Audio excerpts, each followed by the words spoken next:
Assalamualaikum warahmatullahi wabarakatuh. Sebelumnya, perkenalkan nama saya Muhammad Rafi Fareza dengan NIM 15036230119. Pada kesempatan kali ini, saya akan membahas tentang evaluasi program pendidikan vokasi di sekolah menengah kejuruan atau yang biasa kita singkat dengan SMK, yang mana evaluasi program ini tuh menggunakan model evaluasi CIPP. Nah, di era globalisasi dan revolusi industri 4.0 seperti sekarang ini, jadi pendidikan vokasi itu memiliki peran yang sangat penting. Jadi SMK sebagai lembaga pendidikan vokasi bertanggung jawab untuk menyiapkan tenaga kerja yang terampil dan siap bersaing di dunia kerja. Salah satu upaya yang dilakukan adalah melalui program-program strategis seperti Teaching Factory, praktek kerja industri, serta lembaga sertifikasi profesi ya, atau disingkat LSP biasanya. Nah, namun keberhasilan dari program-program ini tuh tidak hanya bisa diukur dari hasil akhirnya saja, juga dibutuhkan model evaluasi yang menyeluruh dan sistematis yang mampu mengidentifikasi kekuatan dan kelemahannya. Nah, disinilah model evaluasi CIPP berperan penting. Model ini tuh terdiri dari 4 dimensi utama, yaitu konteks, input, proses, dan produk. Dan juga model ini tuh dikembangkan oleh Staffel Beam dan juga telah digunakan secara luas untuk mengevaluasi program pendidikan termasuk di lingkungan-lingkungan SMK. Sebagaimana yang telah diungkapkan dalam penelitian Astutik, CIPP itu memberikan gambaran yang menyeluruh mengenai pelaksanaan program sehingga memungkinkan evaluasi yang lebih terfokus dan akurat.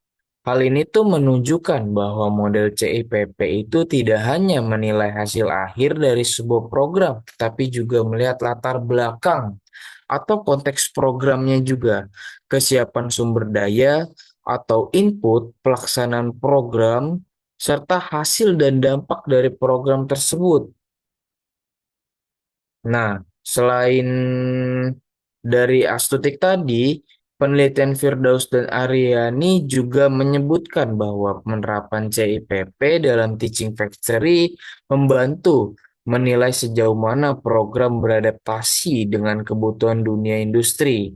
Nah, ini berarti itu model CIPP itu sangat relevan dengan mengevaluasi kesesuaian program dengan standar kompetensi industri yang terus berkembang.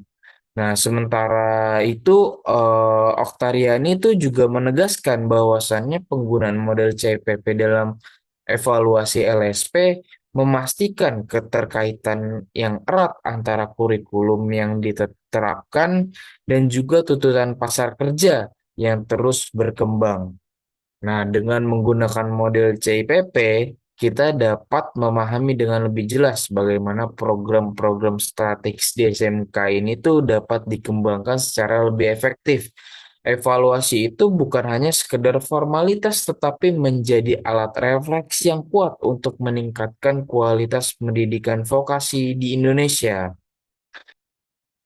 Jadi dalam dimensi konteks, model CIPP ini tuh memungkinkan kita memahami latar belakang dan kebutuhan yang mendasari pelaksanaan program. Apakah program dirancang untuk menjawab kebutuhan industri atau hanya sekedar memenuhi kewajiban administratifnya saja?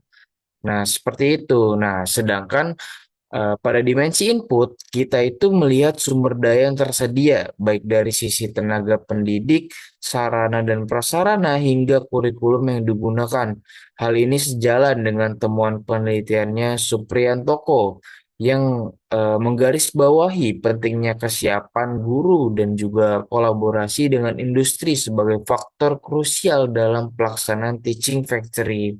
Selanjutnya, pada dimensi proses itu fokus evaluasinya itu terletak pada bagaimana program dijalankan. metode pembelajaran yang digunakan, serta keterlibatan industri dalam proses pendidikannya. Model CIPP ini tuh mendorong adanya monitoring dan evaluasi berkala sehingga pelaksanaan program dapat disesuaikan jika terjadi dalam kendala. Akhirnya, pada dimensi produk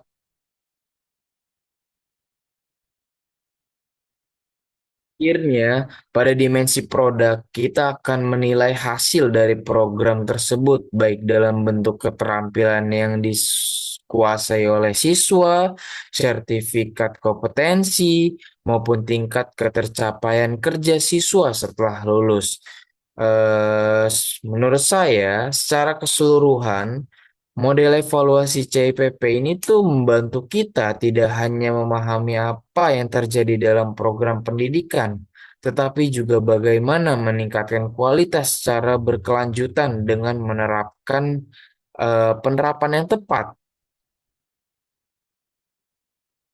Dengan menerapkan penerapan yang tepat, SMK dapat terus beradaptasi dengan kebutuhan industri dan juga dapat menghasilkan lulusan yang kompeten serta siap bersaing di dunia kerja.